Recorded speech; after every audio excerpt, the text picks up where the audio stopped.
Is Disney a tech company? I mean, they certainly use a lot of technology and have had a long history of pushing industry standards forward.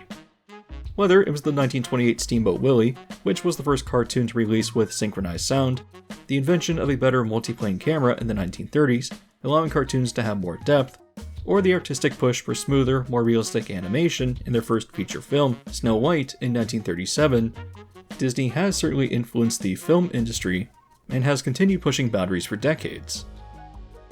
In relation to their parks, the 1955 premiere of Disneyland created a new genre of amusement park by theming the lands and rides not unlike a movie set. From there, Walt Disney and his Imagineers created the first audio animatronics, which are still a fascinating invention, and past 1984 into the Michael Eisner years, Disney continued to innovate, both in its films and in the theme parks. But is Disney actually a tech company, in the sense that it walks among major social media platforms, provides online services like Google, or invents computer technology like Microsoft or Apple? Well, definitely not. But in the tech sphere, it appears that online companies that provide shopping like Amazon, or streaming access like Netflix, are considered tech companies under this large umbrella as well. Disney absolutely offers online shopping for its products, and of course has its own streaming service with Disney+, which they provide alongside Hulu and ESPN+, but Disney doesn't really feel like it fits in, and is instead a more traditional legacy media giant, masquerading as a hip, big tech company. Why is that the case? Well, it's no secret that Bob Iger has been a huge fan and friend of the eccentric Steve Jobs, who he went into partnership with after purchasing Pixar in 2006, bringing Jobs on as a Disney board member. Iger has told the story of how Jobs' pursuit of perfectionism through the smallest details has led to the success of Apple. An example he shared was how, for a new design of the MacBook, Jobs brought Iger into the Apple Design Lab and emphasized the click made by the charging cord, obsessing over the smallest details that consumers won't necessarily notice, but has a large subconscious influence on how they view a product.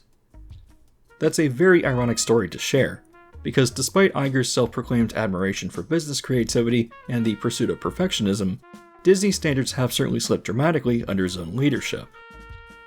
The company has become so reliant on milking intellectual property that they literally slapped together a half-completed Moana Disney Plus series into a film, and of course the theme parks have introduced so many half-baked, underwhelming attractions and resorts, often going out of their way to remove the theming and detail that set Disney parks above all others.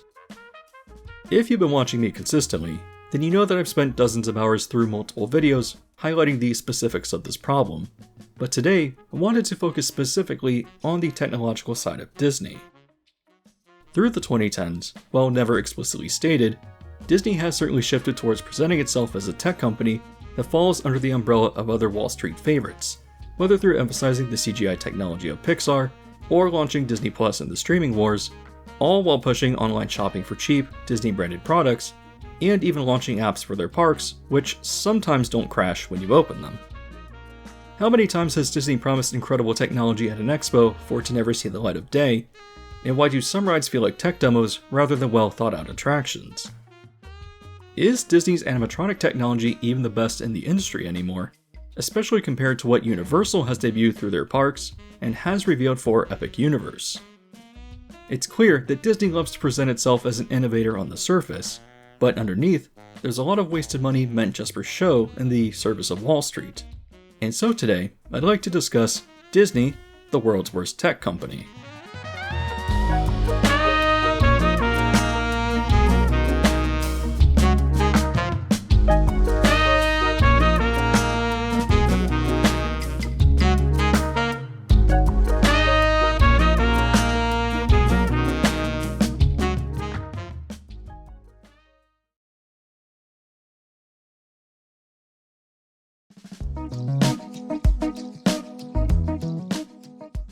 Hey, just a quick favor, but if you would like to support the video and the channel, you can help me out by just leaving a like.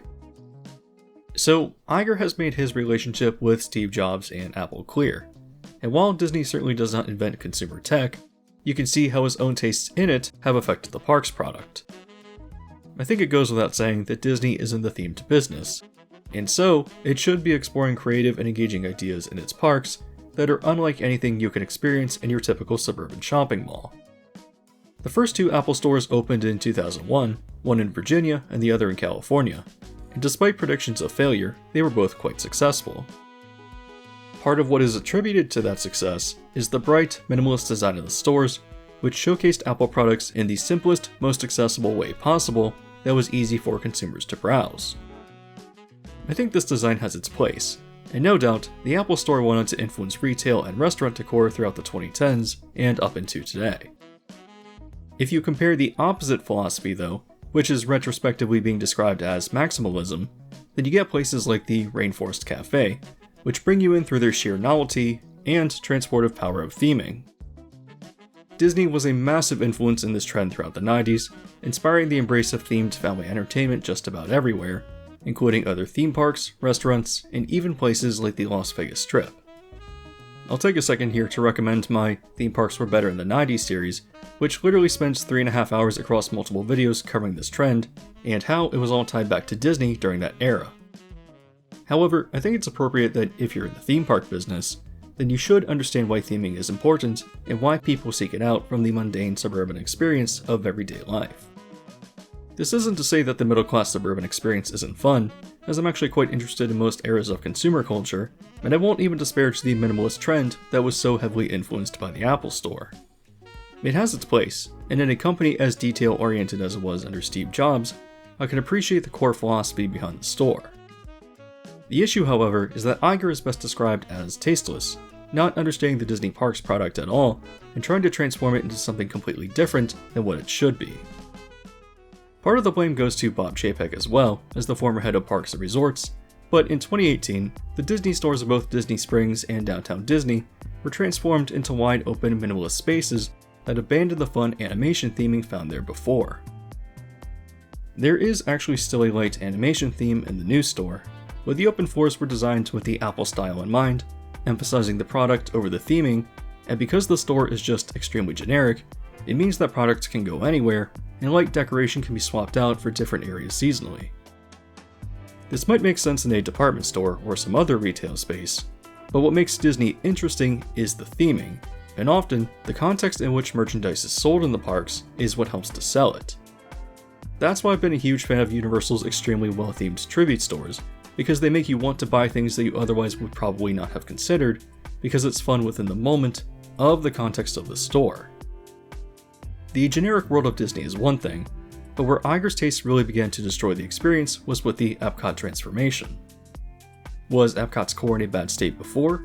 Yeah, absolutely.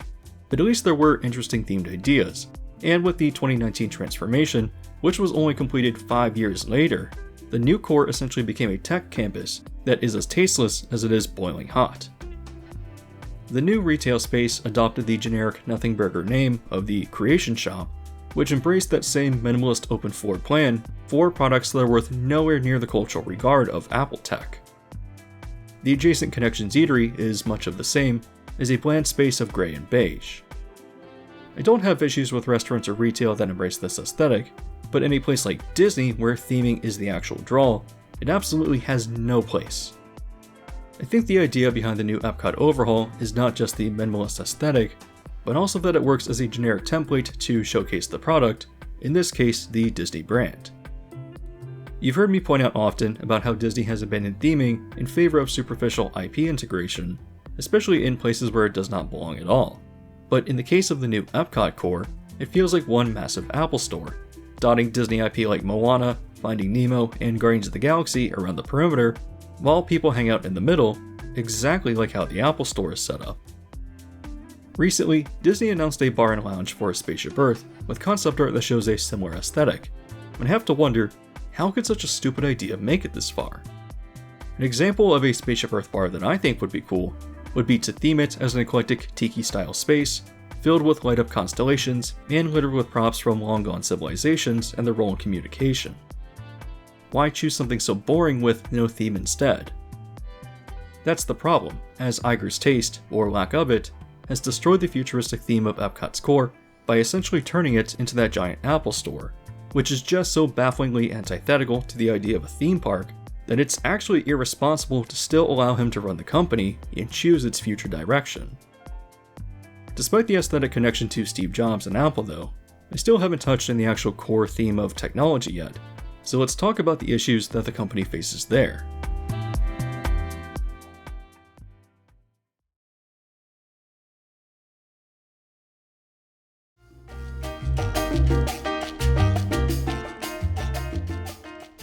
In terms of audio animatronics, Disney has come a long way from the original birds of the Enchanted Tiki Room, and until recently, was untouchable in terms of technology for animated figures.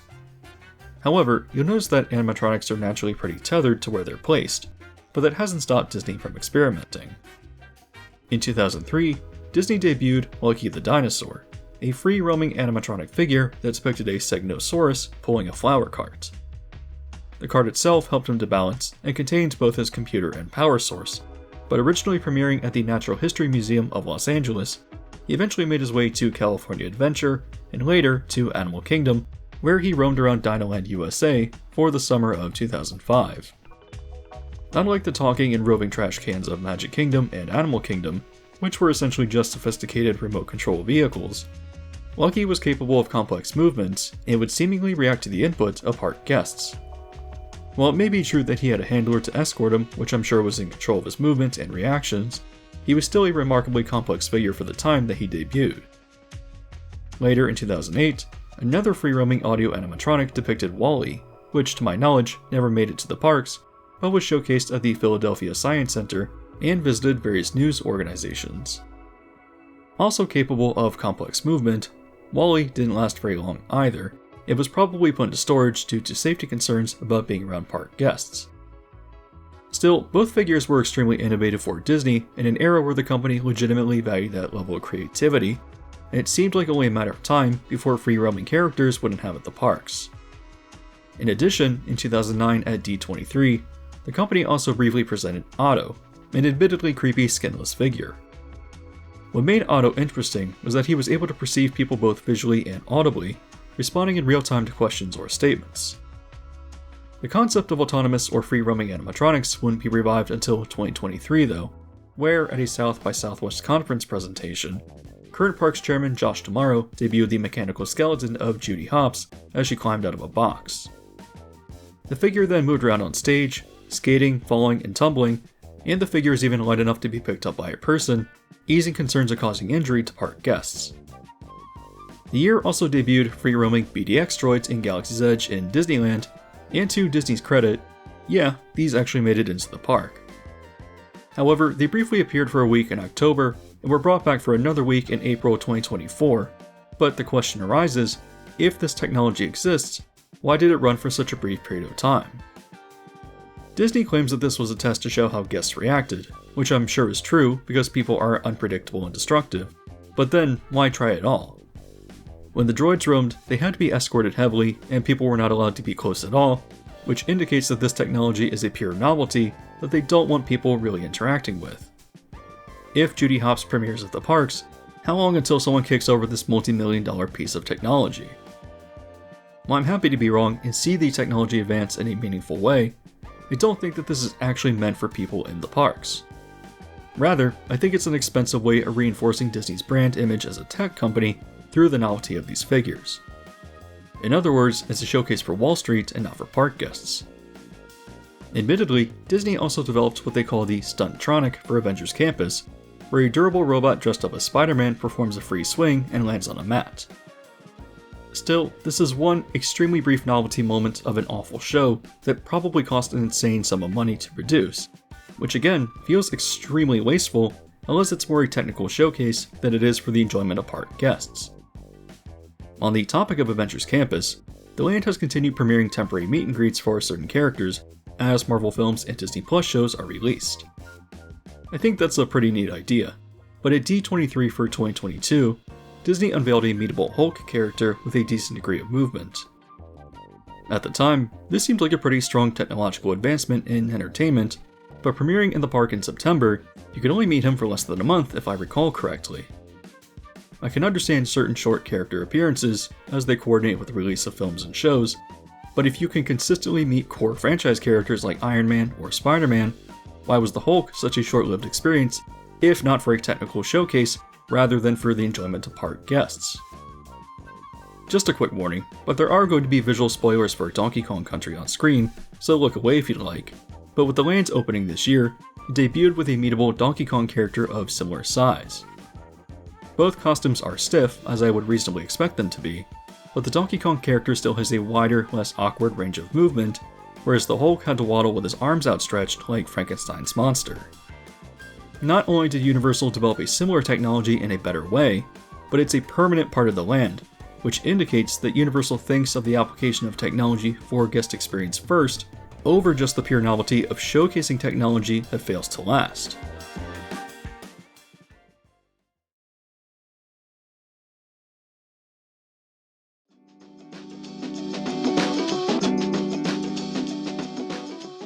The idea of novelty animatronics and figures brings up another concern though, which is how stationary animatronics are utilized in the rides. If you speak to anyone about Navi River Journey and ask them what they think, they'll probably tell you that the ride is beautiful but short, and that the highlight is the animatronic pun at the end. I agree that it's quite impressive with its smoothness and range of motion, but why is the highlight of the ride the technology of its one single figure, rather than the content of the ride itself?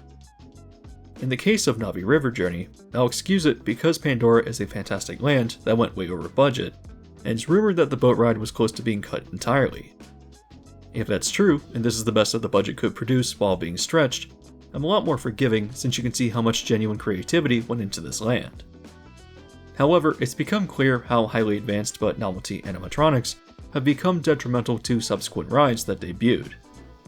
For example, the Wheezy figure for Slinky Dog Dash is great, but you only see him briefly, and the ride is shorter and themed less extensively than early concept art initially indicated, which raises questions on how much influence this one single figure had on the rest of the budget. In addition, Rise of the Resistance is a decent ride, but it relies on novelty tricks rather than the strength of its content. I think part of why it feels so bare is just how much money was blown on the few advanced animatronics of Kylo Ren. There are a few other decent animatronics throughout the pre-shows and the ride, but it essentially feels like you're being whisked around empty hallways with projections, and no scenes are really built out with any substantial content. That's a big problem I have with Disney's new attraction design, because it often incorporates a lot of expensive technology with not much payoff. I can always ride Pirates of the Caribbean and find something new to discover with all the dense detail packed into the scenes, but with Rise of the Resistance, I'm bored of it after a small number of rides, because once it reveals the novelty of its technology, whether it's the elevators or the dropping motion base, it fails to hold up because there's not much content there. If I can think of a similar comparison that shows how Disney has utilized technology more effectively, then I think that 1994's Tower of Terror is a great candidate. Its novelty moment is where, after building up anticipation for the drop that you know is coming, your elevator reaches the 13th floor and starts traveling forward without a track, to the shock of most first-time riders. This is an excellent use of technology that subverts rider expectations and only builds up anticipation further, since the ride just broke conventional rules about how it's expected to work, which is a great example of how Disney used to develop and leverage technology effectively. In the case of Rise, your vehicles lock into elevators and quickly ascend among a shootout, but the ride scene itself just isn't that interesting, and hides a utilitarian function so that you can eventually get to the escape pod scene with the dropping motion base. Even then, once you've experienced it, it's a cool piece of technology, but the scene isn't very engaging beyond its initial surprise, which isn't the case in the Tower of Terror, as its scene continues to build tension, even for those who know it's coming. Another example of advanced but novelty animatronics that fail to add much is Mickey and Minnie's Runaway Railway.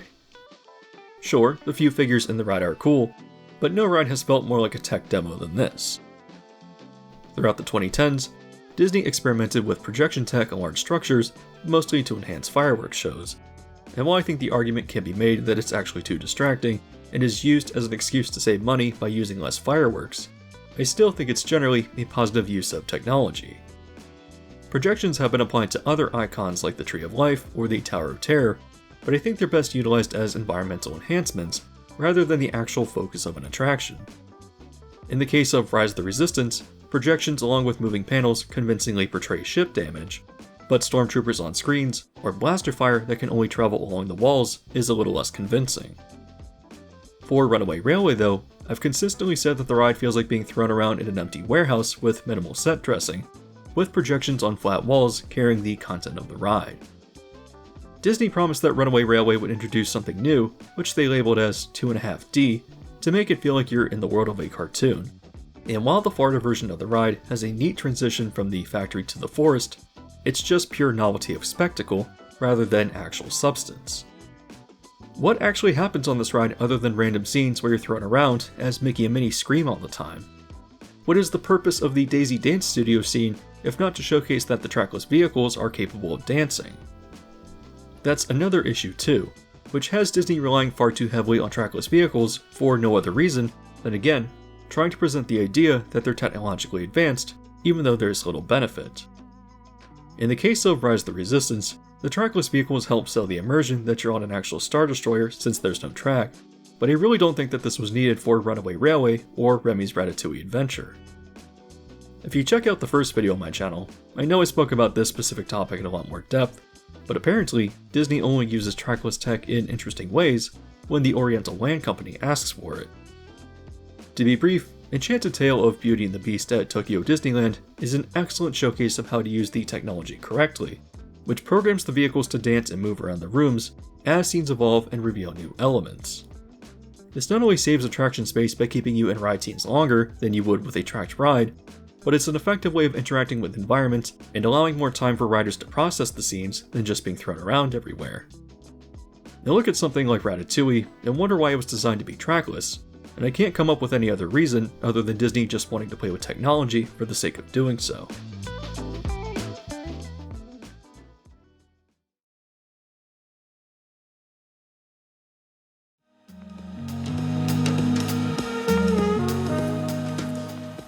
So, Disney has wasted a lot of money on what I essentially believe are tech demos for investors. But what about when advanced animatronics are actually used to fill out scenes effectively, and not done for pure technological novelty?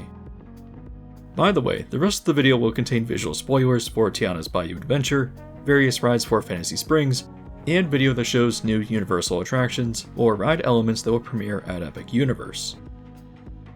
While I find that 2016's Frozen Ever After is just a weak retelling of the film, its animatronics are quite impressive if you write off the projected faces.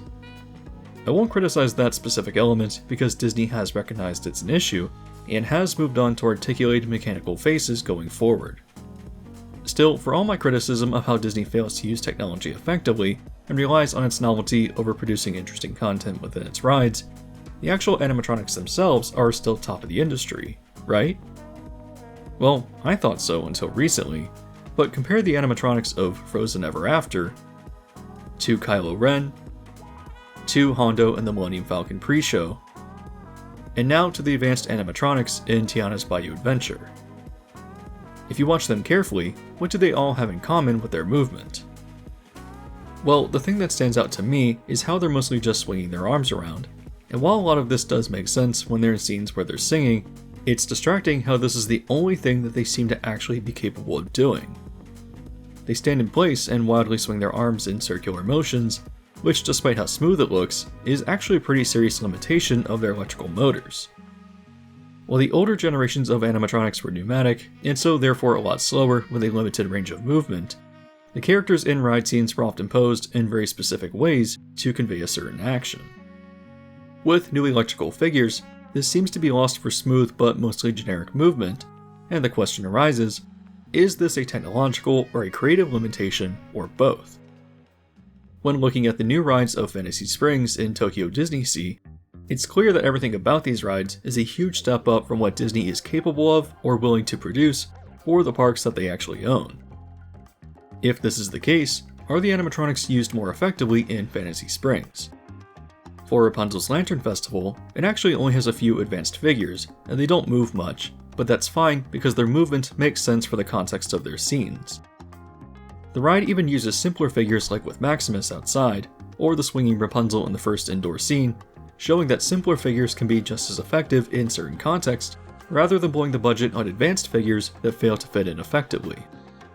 In the case of Anna and Elsa's Frozen Journey, which really is what Frozen Ever After should have been, I'm seeing the same limited range of movement with a ton of arm swinging. Still, the animatronics do often have more subtle movement, and with how elaborate many of the scenes are with so many interesting effects and other kinetic elements, the limitations of the animatronics get lost in some of the most interesting ride scenes ever produced. What I conclude from this is that the animatronics in the non-Japanese parks are limited from both a technological and creative standpoint, because looking at Tiana's, what are they actually doing other than just throwing their arms around?